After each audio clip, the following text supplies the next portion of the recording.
Welcome back to Crystal Clear! I'm Vox, and I know, I recently said in my most updated variation of the Corrupted Steven theory that I'd be done. That's everything you need to know about the theory, why people think it'll happen, and even some avenues where it can happen. But I'm gonna be honest, I just wanted to gush about the concept in my head. This video is gonna be a very selfish video. I'm making it for me and hoping you guys enjoy it, which I kind of feel is something I lost over the years. I started this channel on the principle of fun.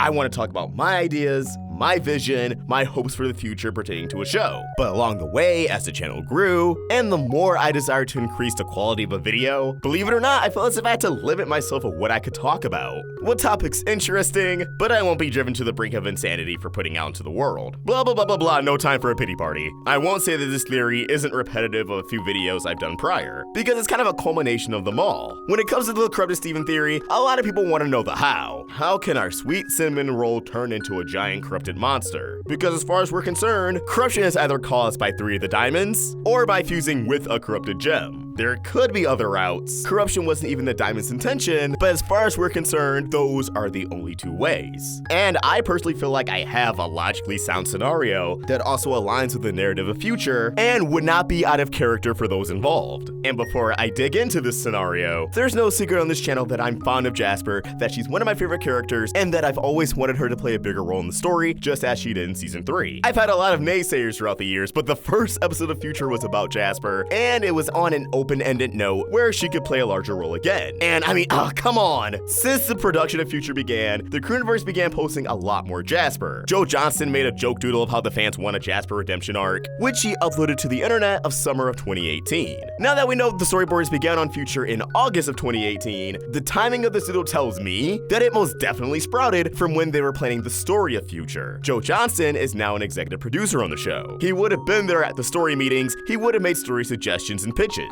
So the concept of this doodle, which clearly conveys that he made some kind of contribution to the story that would cause Jasper to stray from a redemption arc, tells me that such a thing will happen in Future. However, on the flip side, one of Future's supervisors, longtime Crewniverse Hillary Florido, posted a comical doodle of Jasper and Steven in the role of Sailor Moon characters. Jasper being Tuxedo Mask, and Steven as Usagi, aka Sailor Moon. Again, thinking about the context that brought about this doodle, it conveys that Jasper will help Steven in some way, shape, or form. And of course, there are comments that are actually found on my videos that kind of circulated through the fandom, citing claims of voice actors that Jasper would be integral for what happens in Future, but of course, that's not concrete evidence. However, as far as I'm aware, none of the voice actors have denied these claims, so I say all this just to hammer in, don't count Jasper out, she's clearly going to be important. And after so many theories, I feel like I finally figured out how, and how she'll tie directly into Corrupted Steven in a way that makes sense.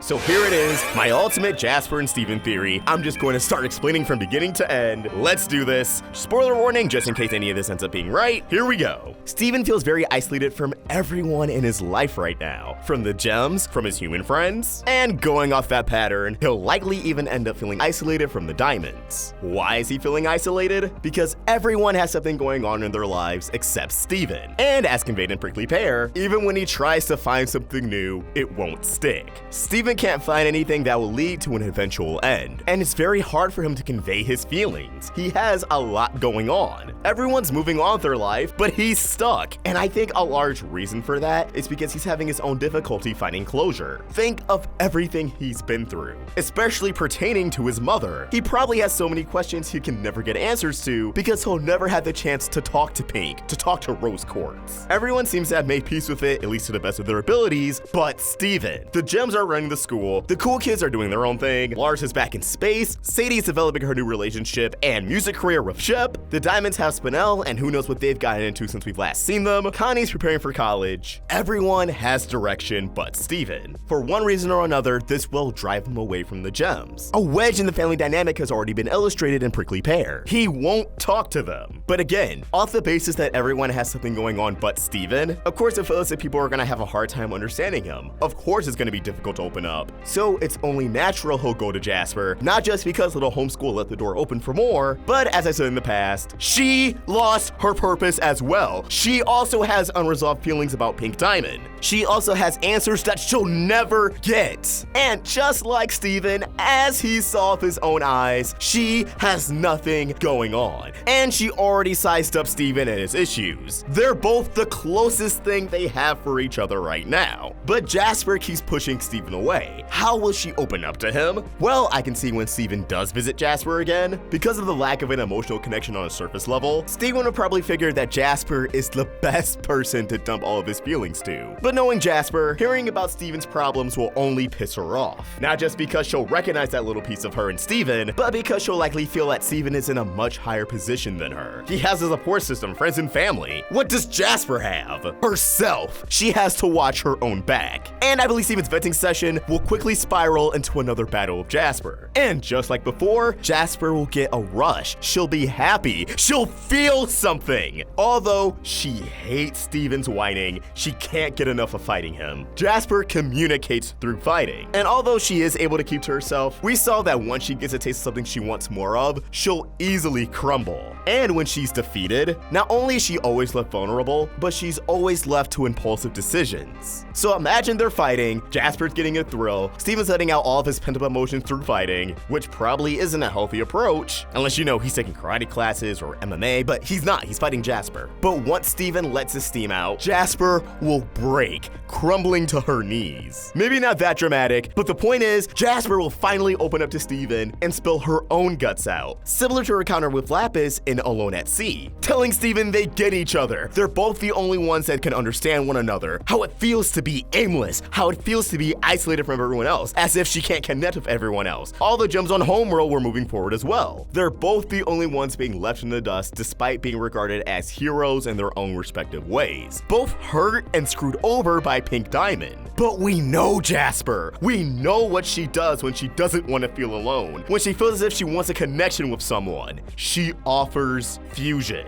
And under normal circumstances, Steven would refuse. But think of where Steven's head is at right now. Think of where his head will be when he finally is at a new low. Steven's also craving a connection, a long-lasting one that won't fade away. Think of Jasper's dialogue. Nobody I fuse with ever wants to stay. Think of Steven's current predicament that no one needs him, no one wants him around. They're essentially the same thing. With that clouded judgment, I can see Steven and Jasper fusing, something I speculated before, but Steven won't be attacked by rebelling Homeworld gems, or maybe it will happen, but that won't be the point or ultimate conflict of where their fusion will take them. Nah, I believe their fusion will have bigger fish to fry, venting out all the frustrations on the people they feel are leaving them behind. Not attacking, but quite literally telling off the diamonds, his human friends, and the crystal gems. But think about it. Really think about it. Obviously, Jasper's not going to be on good terms with Lapis and Peridot, and likely by extension Bismuth, but going off Amethyst's reaction to Jasper in Little Homeschool,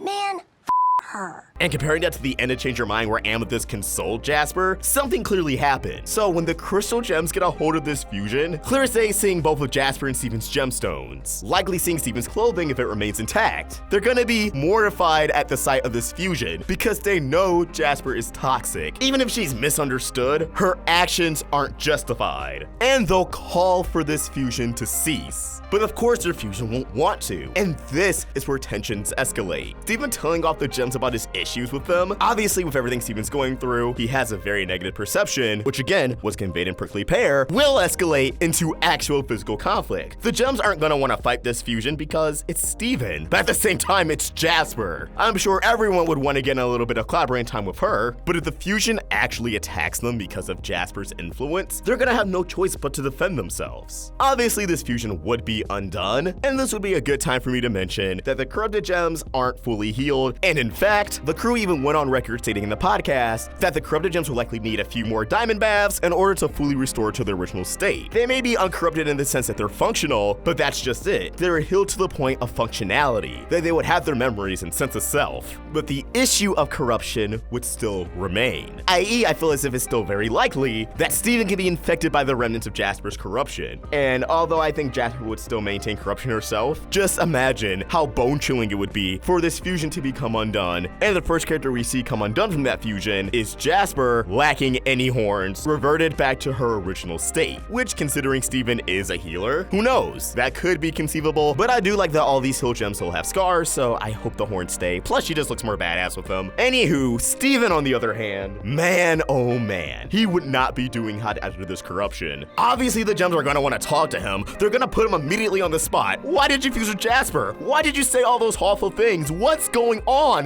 Talk to us! And Steven, feeling betrayed, embarrassed, and angry, not at the gems, but at himself, would have a horrible time conveying how he feels. And much like how the process of Jasper's corruption increased significantly as she continued to go off on Steven, I think we would get a parallel to that moment here. Steven, completely spiraling, and with corruption contracted from Jasper, would begin the process himself in a horrifying transformation sequence. And much like how Steven tried to calm Jasper, Jasper would try to calm down Steven. But knowing Jasper, she wouldn't say, everything's gonna be okay. Her way of trying to calm down Steven, of trying to keep him to hold everything together, would be by trying to talk him out of it with tough love, calling Steven weak, that he's above this, and that more or less becoming a monster would be seen as nothing more than pathetic. After all, insulting Steven is what gave him the strength to overcome Jasper in Little Homeschool, and again, if they fight, it'll likely be what gave him the boost a second time. So third time's the charm, right? Nope. This time, her hurtful words wouldn't help, it would only break Steven down, which I'm sure would actually have an effect on Jasper as she realizes she only made things worse. The conflict, as I can only imagine, being escalated by the Crystal Gem's presence and their own personal grievances with the kindergarten courts who could. I mean, just imagine Jasper trying to talk sense into Steven, tearing him down with words as Lapis is only a few feet away. Next thing anyone knows, before their very eyes, corrupted Steven is here. The person they know and love right in front of their eyes is someone completely unrecognizable, bringing forth the final conflict of Steven Universe future. But as always, these are just my insane thoughts, and I want to hear yours. What do you think? This is my best bet on how the storyline Steven getting corrupted could go, and this is how he could get corrupted. I don't think being half human, half gem means shh. If anything, I think that would justify why this giant worm looks so different from any corrupted gem we've seen before. But drop your thoughts in the comments below, or tweet them at RoundtableVids, and for more of my own thoughts, you can find me at OstrikVox. We're also on Instagram. Special thanks to JANKYBONES for creating an awesome thumbnail. For more of their amazing art, you can find them on Tumblr at JANKYBONES, Twitter and Instagram at BoneJanky, and subscribe to their YouTube channel. Link in the description. Help Roundtable grow by either becoming a member of this channel or supporting us over at Patreon. Link in the description. If you enjoyed this video, please throw a like and subscribe to the Roundtable for more great cartoon content. Thank you for watching, and I hope you have an awesome day. OstrikVox, signing out.